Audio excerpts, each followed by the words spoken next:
Hello and welcome to today's live stream. I've started it a minute early just to make sure I could get online, so we're just going to hang on for a couple more seconds. But in the meantime, why don't you tell me where you are and what the weather's like today? I'm in the UK, and having had like 25 degrees yesterday, it is pretty miserable outside today. So share with me in the chat where you are from and what the weather's like where you are. Hopefully it's a bit sunnier than where I am in the east of England.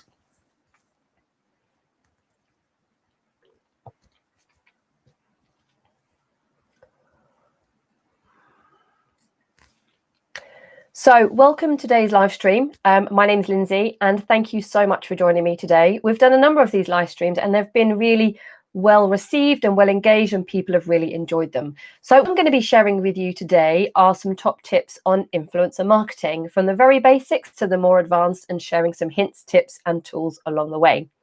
If you have any questions or queries, please do drop them in the chat. More than happy to answer any questions, and please don't think any question is too silly. We're all here to learn. So just to give you a quick insight into how this normally runs, I normally just chat about some hints and tips and give away loodles and noodles of value, because that's the whole value of Social B. And if anybody has any questions along the way, then we share the answers with those as well. So today's subject is all about influencer marketing.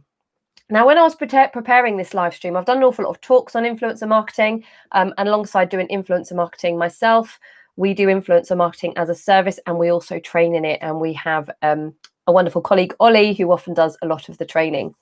But influencer marketing is still quite new. I was just thinking when I was preparing this talk, like, goodness, like it's still quite a new thing, theoretically, in terms of online influencer.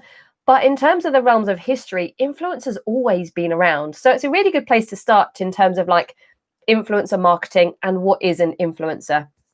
First of all, for every influencer there is, businesses are making around £5.20 for every dollar they're spending on influencer marketing. But the problem is around 61% of marketers are really struggling to find relevant influencers for a campaign. So hopefully today's session will share this with you. Anyway, so first of all, what is an influencer?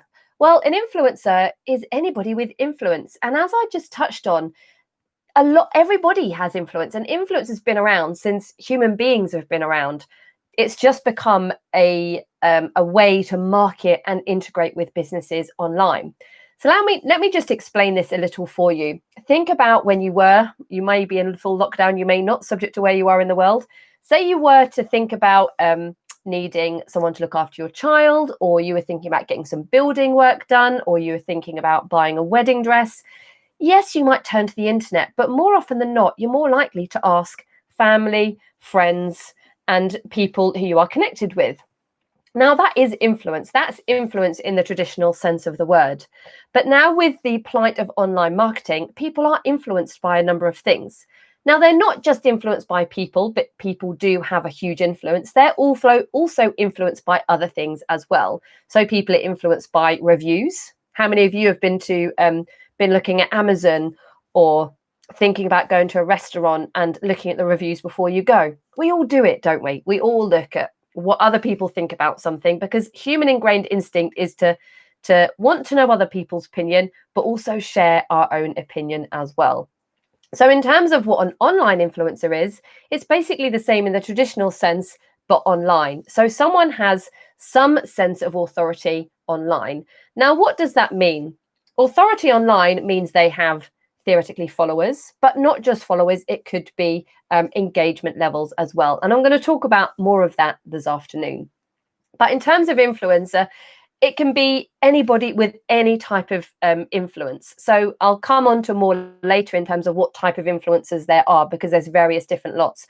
But most people tend to jump into the normal trap of thinking about Kylie Jenner, Ronaldo, all the ones that come straight to mind. But influence is so much more than that.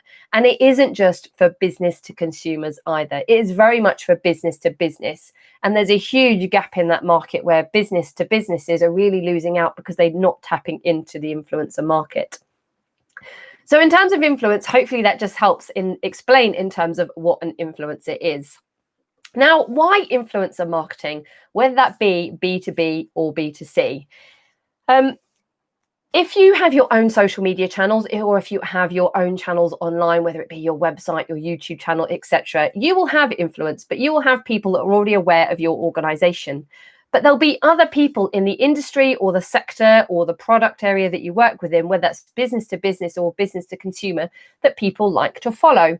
So as an example, for those of you that don't know me very well, or haven't attended one of my YouTube lives before, I'm a big fan of the outside. If I'm not sat at my desk, I'm generally on the water, in the water, or on top of the water. So I'm scuba diving, walking along the beach, or bodyboarding. So I love adventure. So people that influence me would be people like Levison Wood or Simon Reeve. Now, they're quite influential journalists, but ultimately they don't have to be famous people. They can be things that people have an interest around. Now, when it comes to influencer marketing, the thing that people get wrong a lot of the time is they don't approach it in the right sense. So they automatically think, oh, well, it's business to consumer, so I need to spend lots and lots of money on it. Or they think it's not for them, or it's just too expensive, or it doesn't work. Now, much could be said for social media. I often have conversations with people saying, oh, social media doesn't work. And I always say social media is like a gym membership. If you don't use it properly, it can be very expensive and it can be a total waste of time and money. You really need to work at it. You can't just create a social media channel today and be generating inquiries and business and engagement tomorrow. It simply doesn't work like that. The social media channels themselves want you to work really hard.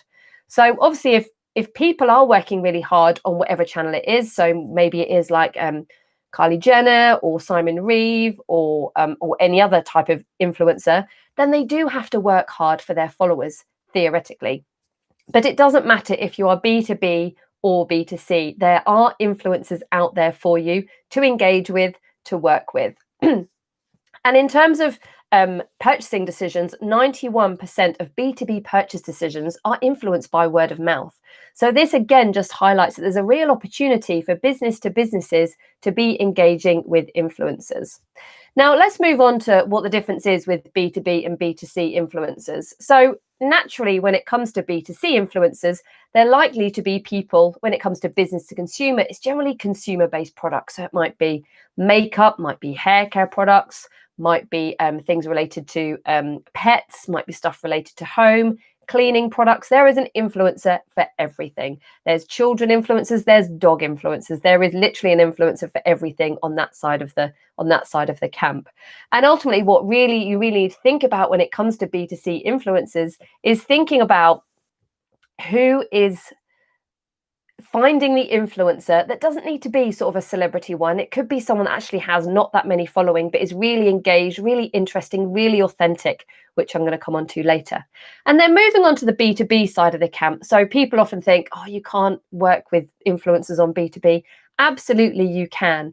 But who are B2B influencers? Well, anybody in business is a B2B influencer, because ultimately, whether it be me, Ollie, Charlotte, or anyone else who works for Social B, or yourselves as well included, if you have connections, then ultimately you are an influencer. But people automatically think, oh, it has to be to do with consumer-based products, but absolutely not. So it could be, just as an example, as us, as Social B, we do digital marketing and we do training. Theoretically, if we wanted to attract more small businesses to a certain little small business training course we had, on top of doing our search engine optimization, our PPC, our social media, etc., we could potentially target people who influence other small businesses and maybe think about doing a collaboration with them or reaching out and giving them a free course in exchange for a review. So don't always think about that it has to be B2C. Other influencers, if you're a business, may well be within your own bank of team members. So employees are influencers of your organization. Now, when it comes to influencers as a whole, you really need to think about being authentic. So for those of you that have just joined us, my name's Lynsey and I'm from Social B, and we're just chatting about the ins and outs, hints and tips, and the strategies to use for influencer marketing, whether it's B2B or B2C. Please feel free to say hi in the chat. And if you have any questions whatsoever or any value you'd like to add to this session, please go ahead and share it. So in terms of the importance of having a strategy with influencer marketing, first of all, it is absolutely key. I have seen so many businesses waste so much money with influencer marketing. I'm not going to name names because I don't want to embarrass the companies, but companies have spent 5,000, 10,000, 20,000 pounds with influencers. They've either been approached by an agency that does it and says, oh, give us this amount of money and we'll attract these we'll go and work with these influencers, or they've just contacted an influencer directly, not really thought about what they want to achieve, what the success metrics are, and have been really dictatorial to the influencer and haven't seen any success whatsoever. So it won't work if you're just going to give some money to an influencer, be very dictatorial to them, because it isn't authentic. The real success with influencer marketing is identifying a key influencer that has people following them or engaging with them that are actually your target audience. It can be really, really niche. I've worked in all sorts of weird and wonderful industries, including some really niche ones, but you'd be amazed actually how many influencers there are in every single sector on the B2B and the B2C side. So think about who your target audience is. There's lots of different niches out there, and really do some research. So you can do searches for influencers. You can look on LinkedIn, you can look on Facebook, you can look on Instagram. There are tools out there. Hype Auditor is one that we use on occasions and we share in our training. But there's lots of different tools out there to use. But even if you're doing it manually, so as an example, if you were, just for argument's sake, you were a dog brand, so maybe you sold dog food or you sold dog leads, just to keep it very simplistic so everyone understands today, and all of your products were related to dogs that were good products for dogs that were doing long walks and stuff like that. So you wouldn't necessarily, there are dogs on Instagram, but you wouldn't necessarily want to go looking for dogs. You would perhaps go looking for their owners, so people that love the outside, people that love their dogs, and you'd be looking for people that have a large following, but also you'd be looking for people that have good engagement. Now, there is a Chrome extension you can install on Instagram, which is really handy and I always use, and it's called influencersearcher.com. So it's definitely worth installing on Instagram. But when you go looking for these accounts, we always use Excel sheets, because Excel sheets are always our best friend on a number of different tools that we use. But I would just think about, okay, before I even start researching people, what success do I want to see from these people? So am I looking for reviews? Am I looking for awareness? Am I looking for sales? Am I looking to increase traffic to my website? Am I looking to increase followers? And this is where organizations often go wrong. They just say, okay, let's just work with an influencer, and don't have an outcome. So always work backwards and think, okay, what are we trying to achieve by working with influencers? This is what we want to achieve, right? Okay, where are these influencers and who are the ones that we think really fit our brand and also excuse me, are willing to collaborate. So once you've identified that, then you can go and have a look on the channel. So things to be aware of are, don't just go looking for follower numbers, because there's often people, you can buy followers. Lots of organizations have done it, and generally you can see it a mile off. I was talking to a company the other day, and I said, so looked at their account and I looked at their followers and I looked at their engagement, and I was like, at any stage, have you bought some followers? Because your figures just aren't looking right. So if followers are high and engagement is low, or if engagement is high and followers are low, there's generally something often amiss there. Or if there's a large amount of followers and the brand just doesn't sit right, then there's probably something not sitting right. So have a look. Also have a look at the tone of voice and how authentic the person is. So in terms of collaboration, the real success with influencers is actually letting them use their own tone of voice, because if you're not letting them use their own tone of voice and do it in their way, then it's not authentic. And many influencers, whether they're business to business or business to consumer, have their own tone of voice, have their own way of doing things. And that's why people follow them, and that's why people engage with them. And their real fans will see it a mile off if they suddenly see, Simon Reeve talking in a certain way, and then suddenly he says, something very different. I think, well, actually, don't know him personally, but I, know how he generally talks, and that just doesn't sit right. But the thing is, people are influenced by influencers. So they will often engage with people, they will often buy. I've purchased, I'm not a big influencer follower, as it were, but I have been influenced by people and brands, and I have purchased stuff, whether it be B2B and B2C. So how about you guys? Have any of you guys worked with influencers before, and how have you found it? Please feel free to drop it in the chat. If you have just joined us, we're just chatting about the hints and tips and best practices around influencer marketing. So something else probably just worth covering off in terms of importance of having a strategy is also making sure that when you pick an influencer, they're actually following the CMA guidelines. Stats that we've seen show that only 14% of influencers are actually following the full compliant FTC or CMA in the UK guidelines. So the guidelines are when you are working with influencers and you are paying them or you're gifting them something. So you don't even have to pay them. It might be that you're giving them something. So it might be, I might send this mug to somebody for review. It's really important that you share with them, say when they're being paid or loan things or gifted things. Be clear about the relationship with the influencer and the brand. So they should be talking about this in their Instagram profile or their blog or their YouTube posts that they're doing. Absolutely not to be misleading. To be honest about what they're promoting. So they might say this is a promotion or I was sent this.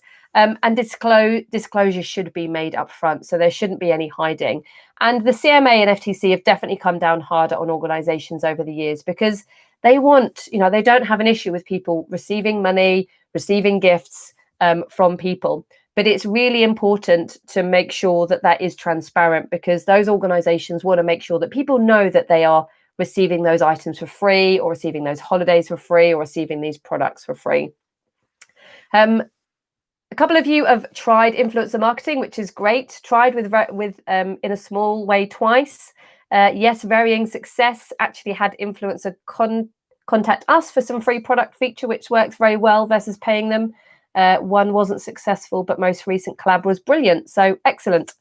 Return on investment, I will cover that off for you in a little while. So don't worry on that. So really important in terms of the strategy is make sure when you are thinking about working with influencers is knowing what you want to get out of it first. And you need to bear in mind that nothing is guaranteed. Even if you pay them, I've heard horror stories where people have paid influencers to do things and they haven't done them. And because the brand who worked with them was so big, they didn't want to take them to court because they didn't want the bad PR. But in terms of thinking about having a strategy, is think about what you want to achieve with your social, what you want to achieve with the outcome of working with the influencer in an ideal world. Who are your real target audience and what channels are they on? And what sort of level of success you want to be measuring. Now, nothing is guaranteed. So let me walk you through a quick example. We worked with a skincare brand a few years ago now. It was an Australian organic skincare brand, and they wanted to come to the market in the UK. And their skincare brand was really great for problematic skin, children with eczema and things like that. So we created an Excel sheet and we scoured the internet, scoured the social media channels for parents, parent bloggers, parent vloggers, parents on Instagram, Facebook. And we basically created a hit list. And we didn't just create a hit list. We looked at their what they wrote about, if they covered reviews, that they actually had a skincare area that potentially this skincare product could help with. We had no budget for this either. So it was very much a review based what we were looking for. We identified if they were up for being contacted. We identified if they'd worked with any competitor brands. And the best way to then reach out to influencers is on a manual one-to-one basis, is my opinion. Now, there are tools and ways that you can do it in a much quicker way, but I've always seen much better success doing it in a manual, personal way. Very much like trying to get PR coverage with a journalist. If you just send an email to 20 journalists with, hi, here's our PR release, doesn't always go down very well. They want to see that you've actually worked hard and that you get them. And the same often works for influencers. So influencers want to see that they want to feel loved, basically, and want to see that you've taken the time to look at their account, to look at their blog posts or their vlog posts or whatever channel they're on, that you get them and you think there's a match rather than just thinking, oh, let's just chuck them some money and see if that works. So with the accounts that we reached out to, we only reached out to like 4 or 5, but we personalized it. We made sure that they knew that we had understood their brand in the email out to them. And we had a 100% success rate. So we reached out to them and said, we've seen that you've got this problem or that problem. Really like your blog post because of this and this and this. we're a new brand in the UK and we're trying to achieve this and this. Would you mind if we sent you this product in the post? If you'd like to review it, great, but we can't make you, obviously. So we reached out to 5 or 6 real core targeted ones. They all came back to us. They all said yes. We sent them the product. Now, the gamble is when you're asking people to review things is you want it to be genuine. You want it to come from them, not from you. So you do take a bit of a risk because they can say what they like. But ultimately, that's what you want them to.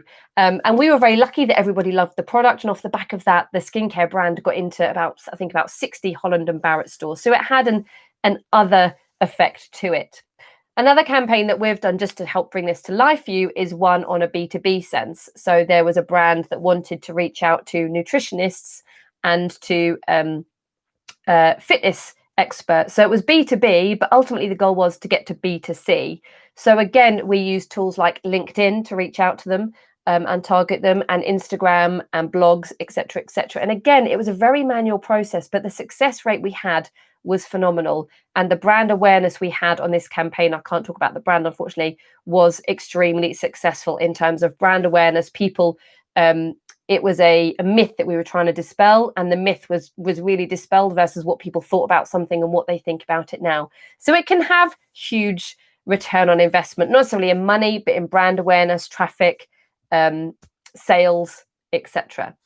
So in terms of the different type of influencers, I thought it'd be useful to share what the different types are as well, because people often think of the Kylie Jenner, the Ronaldo ones, but there are so many different ones out there. So they would be classed as the mega influencers. So they would be ones with 1 million plus followers, and they are often celebrities. So even if you think about Richard Branson, he's going to be an influencer celebrity, but he's famous anyway. Then you've got macro influencers. So they're between 100,000 and 1 million followers. So again, they have quite a high following level. Then you've got micro influencers, between 1,000 and 100,000. Now, you might think their following is quite small, but actually their influence and their engagement and their authenticity can often be seen as very high. Now, you might be thinking, well, actually, I'm an influencer then because I've got more than 1,000 followers on my accounts. Yes, you are, probably, very likely. Or you have nano influencers. So these are people with fewer than 1,000 followers, but have immense influence in a comparatively small niche.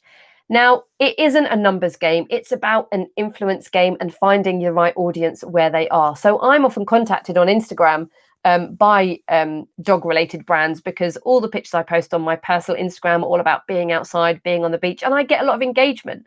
I'm not somebody that has set up an account to be an influencer. However, there is a large amount of influencers. I think it's about 69% of influencers have actually gone out to set themselves up being influencers. Now, that can sometimes come across as authentic and sometimes not. Where if you look at people that are just doing it for a passion, which is where actually all of this started, that's where the real influencer counts from that point of view. So hopefully that helps in terms of what influencers are, how it's not just for B2B, it's for B2C as well. The importance of having a strategy and making sure you follow the CMA guidelines and the different types of influencers. So there's hopefully a huge amount of insight as well there as well. But if you have any questions, please do drop them in the chat. In terms of how you can work with influencers, there's a number of different ways you can work with influencers. You can go for the sponsored content. So you're basically paying somebody to post something on their channel. If ever you're paying somebody, I would always put a contract in place. Now, contracts can be drawn up relatively straightforward, but just make sure you're 100% happy with what you're signing and what you're asking them to do. Because as I said, I've seen, catastrophes happen where a big car brand had given this influencer basically a car, and she was supposed to be talking about it and was also paid, I think, and she basically didn't do it. But they didn't go to court because they didn't want the bad PR over it. So anything to do with money, make sure you generally have a contract in place. So whether it be sponsored content or you are paying somebody to do something. You also have reviews. So reviews are when you identify some people and you might send them a product, or you might send them something, or you might have, if you're B2B, you might give them access to software. I did this recently for Spark Toro, Rand Fishkin, big fan of his, and he released a new system called Spark Toro. It's a great system. You get 10 free searches a month. Do go and have a look.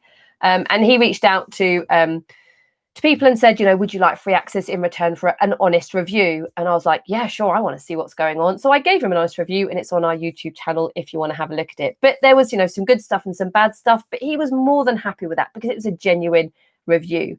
Now, reviews aren't guaranteed. So if you've sent somebody access to something, sent them a product or sent them somewhere, nothing is guaranteed. What also is not guaranteed, it being positive or negative, because ultimately it's their view and their view matters. Now, it might not be what you agree with, but if you're asking them to review something, it needs and should be authentic to them.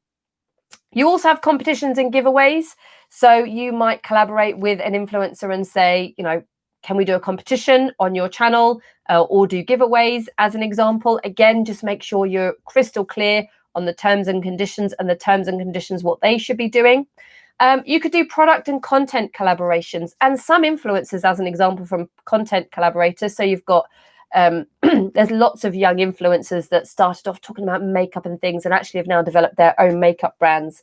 But when they first start out, often they will look to do collaborations with makeup brands or products or services, and that can be product and content related, or it could be a whole joint venture side of things. But again, just make sure the I's are dotted and the T's are crossed. Then you have long-term ambassadors. So long-term ambassadors that I'm aware of are people like Bear Grylls. So he's an ambassador for the Scouts, I believe. And then there's another lady, I can't remember her name, but I follow on Instagram. She's a long-term ambassador for the Girl Guides. And then you have takeovers for your platform. So a takeover for your platform would be when you give them access to your social media channel. Now, that's always great because they'll probably promote it on their own social media channel. So as an example, it might be taking over your YouTube, or it might be taking over your LinkedIn, your LinkedIn company page, or it could be Instagram Live. They're probably going to talk about it on their own channel, which means they're going to be bringing their followers with them to then see or engage with them on that channel. But regardless if it's business to business or business to consumer, just make sure you are 100% clear on the relationship that you're working on, that you're both happy with what you're doing. And if it's anything not involving money, then don't expect, it can be very successful, but don't expect positive reviews. But even if you do give them money, again, it really needs to be authentic. So just really thinking about giving them their voice to be talking and engaging. So how can influencer marketing add value to your business? I've shared these hints and tips already, but if you have just joined them, I'm going to share them again. It can add money. It can add to your email list. It can add to your follower list. It can add to your awareness. It can add to all sorts of different things from your organization. It can actually lead to sellout products. There is so much value to be had there. It can lead to PR coverage. There are so many examples out there, but it's often really hard to find case studies if you're not looking for them in a way, especially on the B2B side. But in terms of how to run a successful campaign is, first of all, is make sure you have a strategy. If you don't have a strategy and someone approaches you and say, hey, I want to do this, then just make sure you're clear on what you want to ideally get out of it. Think about collaborating with the influencer. It isn't just, well, if I'm going to pay you, I want this or I want that. Make sure that they are 100% clear on what they need to put on their social media channel, because if they don't use hashtag ad or hashtag promotion, make sure that you are abiding by the CMA guidelines, because if they do something wrong, potentially you could go to court and be fined as well. So make sure that you have at least got documentation that you've sent it to them and that you've covered that off to make sure you're both crystal clear. Then make sure you focus on what you're looking for and don't just throw money at it. There's a huge amount of work you could do with influencers without any money being involved at all.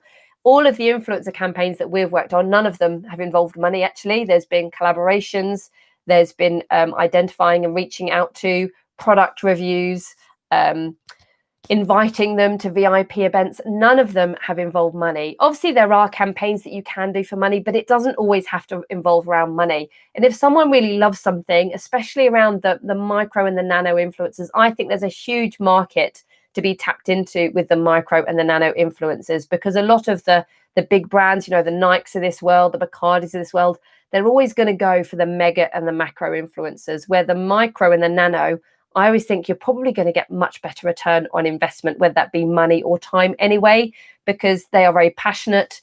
They're happy to just talk about something because they love the sector that they're talking about anyway. And if you are working in the Asian market, then you also have COLs. So these are key opinion leaders. And you also have COLs, which is consumer opinion leaders. Now, in terms of influencers in the Asian market, it is just phenomenal. It is huge, and it's very different to sort of the Western market. So it would need investigation as a whole, and maybe even another live chat session. So we've covered an awful lot this afternoon. I hope you found it useful. If you have any questions or queries, please do drop them in the chat. And if you have any queries or questions after today, please do hook up with us on social media or drop us an email at info@socialb.co.uk. But do go and have a look at our website, because we've written lots of articles around influencer marketing, both B2C and B2b. And we've also got some really exciting, a really exciting thing happening in the influencer market, which will be emailing out in the next couple of weeks. But I hope you've enjoyed today's session. I hope everything is going well in your world, and I hope you're all safe. And I'll look forward to seeing you again soon. See you later.